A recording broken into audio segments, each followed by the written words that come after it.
Le développement du territoire s'effectue avec la formation. Il est nécessaire d'avoir des bonnes écoles avec une recherche visionnaire de l'enseignement. Philippe Delvigne, fondateur de l'école de design ISD, et Marie-Anne Fontenier, fondatrice de l'école d'animation Supinfocom, ont compris cet enjeu. Dans cet épisode, vous connaîtrez tout sur deux des plus grandes écoles d'animation et de design de France, voire du monde. Et ça, c'est dans la mémoire du grand Hainaut.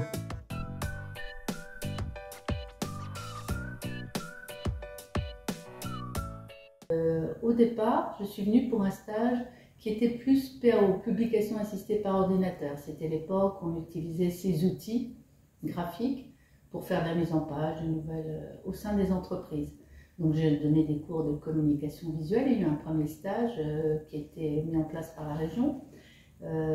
Voilà, mais tout de suite j'ai parlé de ce qu'on pouvait faire. On pouvait aller plus loin, donc de mes ambitions, où on pouvait créer quelque chose de tout à fait pionnier.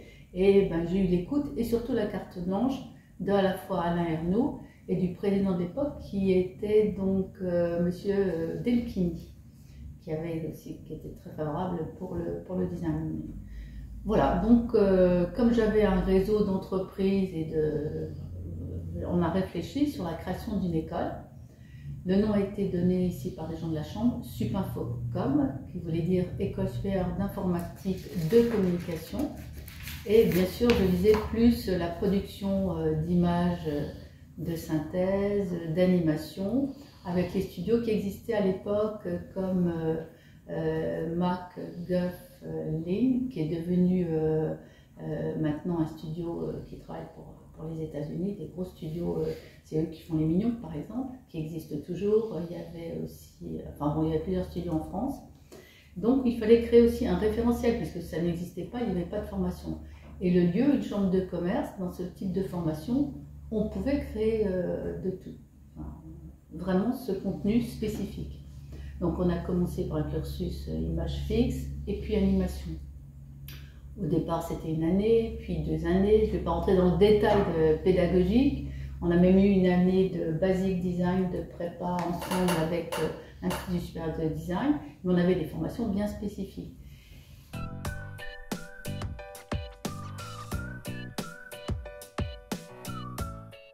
Dès la première semaine, nous sommes partis à Roissy-Charles de Gaulle. Voilà un type de classe comme on pouvait l'imaginer à l'époque, c'est-à-dire sur le terrain, à l'écoute à la fois des travailleurs sur cette plateforme aéroportuaire et aussi à l'écoute donc des dirigeants et notamment du directeur technique de l'aéroport. Donc nous avons tout de suite démarré une recherche sur des solutions opérationnelles pour les prestations à l'avion lors de l'escale, avec la visite des fabricants de matériel en France, dans différentes PME, différentes entreprises, avec ces étudiants, ces stagiaires qui donc découvraient à la fois la méthodologie et à la fois donc la réalité du terrain. C'est ainsi que l'ADN de l'ISD s'est bien enraciné ici, avec cette idée que le savoir-faire était plus important que le savoir.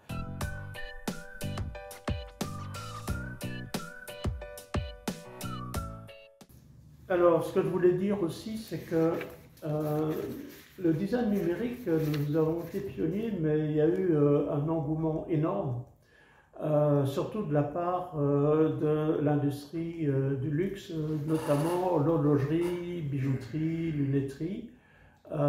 Et dans le triangle d'or, autour de Genève, on a donc pas mal de designers numériques qui créent des montres haut de gamme, Chopard, Patek Philippe et tout ça. Et pareil pour le monde de la bijouterie, joaillerie, ça leur permet d'avoir des catalogues numériques qui ne coûtent que le temps de faire les images de synthèse finalement. Donc les pierres précieuses et compagnie donc, Alors, on ne va pas les utiliser pour faire des prototypes.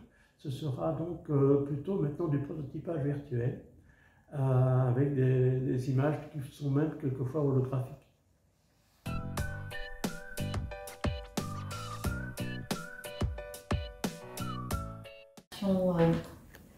De la scène nationale Le Phénix, on a travaillé de manière un peu expérimentale avec des compagnies de danse, par exemple, pour la compagnie Montalvo et autres, et on travaillait sur les décors projetés, des images pour les chorégraphies. Donc, on a fait des choses comme ça en lien avec l'artistique et l'infographie. Et puis après, on a travaillé aussi, effectivement, j'étais approchée à Imagina par Jean-Michel Jarre, parce qu'il voulait travailler avec nous, parce qu'il a fait un remix d'Oxygène. Et on a créé toute une banque d'images avec lui. Il est venu rencontrer les étudiants, exposer ses projets. Et on a créé des images sur le thème d'Oxygène de manière très très libre avec les étudiants. Et il a réutilisé toute cette banque d'images de manière interactive pour ses concerts. Il jouait comme il joue sa musique et avec des lasers et autres. Et il pouvait donc projeter des images. Et chaque concert était donc différent.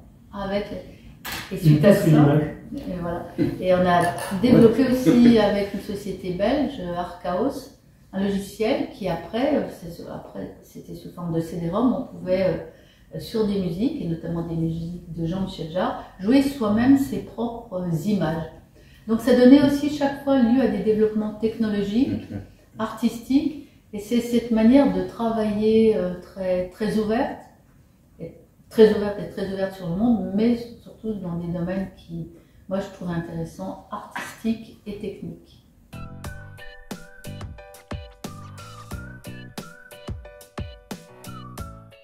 Pour résumer, nous on s'est bien amusé pendant un certain nombre d'années. On continue aussi, moi, je reste dans le milieu toujours du cinéma d'animation pour plein de raisons.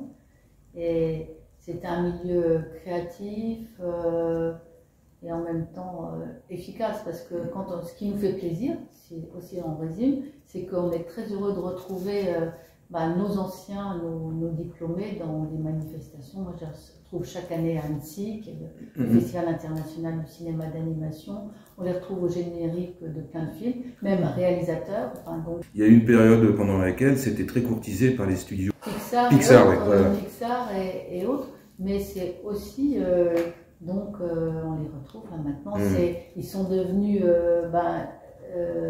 responsables de studio. Il y en a qui ont créé, parce que je travaille sur des dossiers en ce moment pour le CNC dans le cadre de la grande fabrique de l'image France 2030. On retrouve des anciens qui ont créé des studios qui sont vraiment...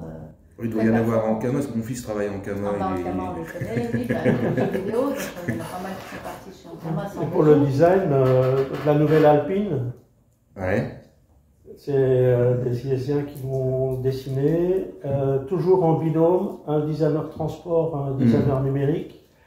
Donc chez Stellantis, il y en a maintenant aussi une soixantaine, donc dans les différentes marques du groupe Stellantis, Peugeot, Citroën, Fiat. Chrysler et Fiat, ouais. Voilà. Leur travail, durant des années, a permis de développer un pan important de la formation. Maintenant, la famille de la serre numérique continue de s'agrandir, accueillant 1500 étudiants par an. Ces écoles contribuent donc au rayonnement du Valenciennois. Pour plus d'histoires, je vous invite à lâcher un j'aime et n'oubliez pas de vous abonner.